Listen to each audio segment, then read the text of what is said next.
गर्म चाय बहुत कुछ कहती है। लद्दाख के इलाके में हम, हमारे साथ में आदित्य मौजूद हैं, मैं जनरल संजय सोई मौजूद हैं, और ये जो चाय है रास्ते में हमें जहाँ रुके हुए हैं, लेकिन आदित्य इस चाय की जो गर्मी वो बता रही है कि हमारे जो सूरवीर हैं उनका शौर्य क्या है। मैं बात कर रहा हूँ सिंबल की। देखिए क्या है ना, हमारा देश ऐसा है कि सिंबल, यहाँ तो पत्थर को पूछते हैं भगवान समझ करके, सिंबल लिया जाता है। सिंबल बताइए, लद्दाख का पूरा जो आप एटमॉस्फेयर देख रहे हैं, लोगों से बात कर रहे हैं, जो यहाँ की फीलिंग आ रही है आपके अंदर, वो फीलिंग क्या बता रही है आपको? देखिए यहाँ पर तो नॉर्मल लाइफ है। जो चीन समझता होगा कि अरे हमने तो इतना डरा दिया, धमका दिया, यहाँ कुछ भी नहीं है। यहाँ लद्दाखी कह रहे हैं अरे कौन है, कौन ये लोग हैं, हम तो इनको समझा देंगे, जो लद्दाख स्काउट्स हैं हमारे।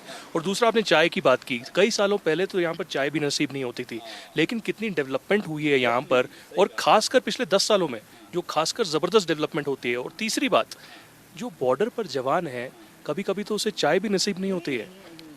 अरेंजमेंट सारा है, लेकिन वो चाय को सेकंड प्रायोरिटी देता है, खाने को सेकंड प्रायोरिटी देता है, पहले अपनी मातृभूमि को देता है। और इसका परिचय हमें 2 दिन पहले LAC पर मिला। मैं जनरल सोई, जयशंकर प्रसाद जी कह गए, हिमाद्रि शुद्र तुंग से प्रबुद्ध शुद्ध भारती, स्वयं प्रभा समुज्ज्वला स्वतंत्रता पुकारती।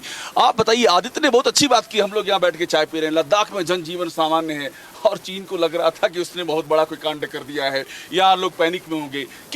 क्या तस्वीर देख रहे हैं आप इस समय लद्दाख की? पूरा हम लोग नहीं, एक तो देखिए बहुत अच्छी फीलिंग आ रही है मुझे, अपने वो सर्विंग वाले डेज याद आ रहे हैं, वो मज़ा आ रहा है। और जिस प्रकार हम चाय पी रहे हैं, कई बार जो आदित्य ने बताया है कि जब हम ऑपरेशन में होते थे, 2-2 दिन चल रहे हैं, 2-2 दिन तक ऑपरेशन चल रहा है, चाय नहीं, खाली शक्कर पारे खा रहे हैं, मट्ठी खा रहे हैं, और उस तरह से सरवाइव करते हैं, क्योंकि ऑपरेशन बहुत जरूरी था। मैं एक चीज़ और छोटी सी बताना चाहूँगा, कई बार, एक बार मेरे जवान के फादर की डेथ हो गई ऑपरेशन के टाइम में, और उसने कहा कि सर कोई बात नहीं, अभी ऑपरेशन खत्म होने दो, मैं जब तक पहुंचूंगा तब तक तो अंतिम संस्कार हो चुका होगा, 13वीं तक या 4थे तक मैं पहुंच जाऊंगा। तो इस तरह के हालात रहते हैं, क्योंकि मातृभूमि उनके लिए सबसे ठीक कह रहे हैं। और हम तो यहाँ चाय पी रहे हैं, काला टॉप के उस साइड में क्या हो रहा होगा? मेजर साइंस सोई जो उनको सबक सिखाया है, जो सबक सिखाया है, ये तो खैर वहाँ पे खलबली मची है, क्योंकि उन्होंने सोचा था कि हम कैप्चर करके चुशूल पर और पूरे इलाके पर नजर रखेंगे।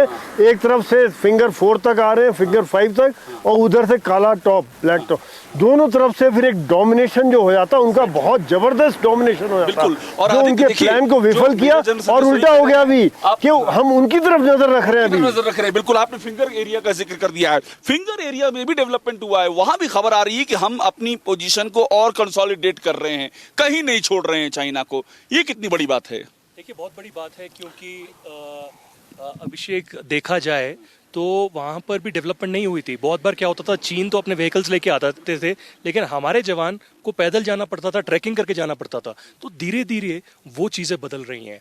पहले जो था, पहले इंफ्रास्ट्रक्चर की कमी थी, लेकिन अब जैसे कि मेजर सोई ने पहले कहा कि ये जो रोडें थी, ये जो ब्रिजेस थे, जो इंफ्रास्ट्रक्चर था, ये तो सालों पहले आ जाना चाहिए था। ये तो चीन ने भी आज से 10-20 साल पहले अपना डेवलप कर लिया था, लेकिन इसमें बदलाव आया है। दूसरा, मैं अहम बात आपको कहूँगा, चीन की जो सारी रणनीति है ना, ये साइकोलॉजिकल वॉरफेयर पर है, ये डराने पर है, ये प्रोवोकेशन करने पर है, लेकिन रियल जंग जब होती है तब वो तिलमिला जाता है। उन्होंने जंग कब से नहीं की आदित्य? कब से उन्होंने जंग नहीं की है? देखिए हमने तो 99 भी किया, 1971 भी किया, 65 भी किया, और छोटे छोटे जो स्कर्मिशेस हुए वो भी जंग से कम नहीं थे, जो छोटे बैटल्स थे।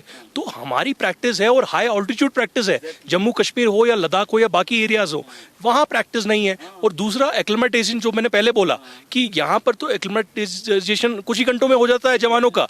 चीन को कम से कम 2 से 3 दिन लगेंगे जवानों को। मेजर सेंसोई वियतनाम में हारे थे, वो वियतनाम में हारे थे, उसके बाद से जंग लग गई है उनको। जंग क्या करेंगे, वो जंग लगी है उनको। बिल्कुल, कितनी सुंदर रोड है, दिल्ली से जैसी रोड लग रही है मुझे आज यहाँ पर, जो है ना हमारी दिल्ली में रोड है, एक भी पॉट होल नहीं आया, एक भी पॉट होल नहीं आया यहाँ पे। मनाली ले टनल की बात कीजिए आप, जो हिमाचल से जोड़ रहा है आदित्य, हिमाचल से फौजें यहाँ पर आने का सीधा रास्ता, बहुत सीधा रास्ता, शॉर्ट, ये सब चीजें डेवलपमेंट, इंफ्रास्ट्रक्चर, जिसकी वजह से चीन को आज दिक्कत हो रही है। दूसरी बात जो आदित्य ने कही, उससे भी मैं ये जो अनुभव है फौज का, वो मैं खुद कहना चाहूँगा, आज शायद हर फौजी फायर के अंडर रहा है।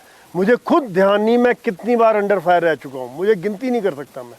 तो मुझे कोई डर नहीं है, कोई वो चिंता नहीं है कि कितनी बार मैं फायर आ रहा है, आगे से फायर आ रहा है, मुझे पता मैंने कैसे पोजीशन लेनी, कैसे कवर लेना और किस प्रकार से उसको मारना है। अड़ी सोमवार से शुक्रवार शाम 6 बजे सिर्फ TV9 भारतवर्ष पर।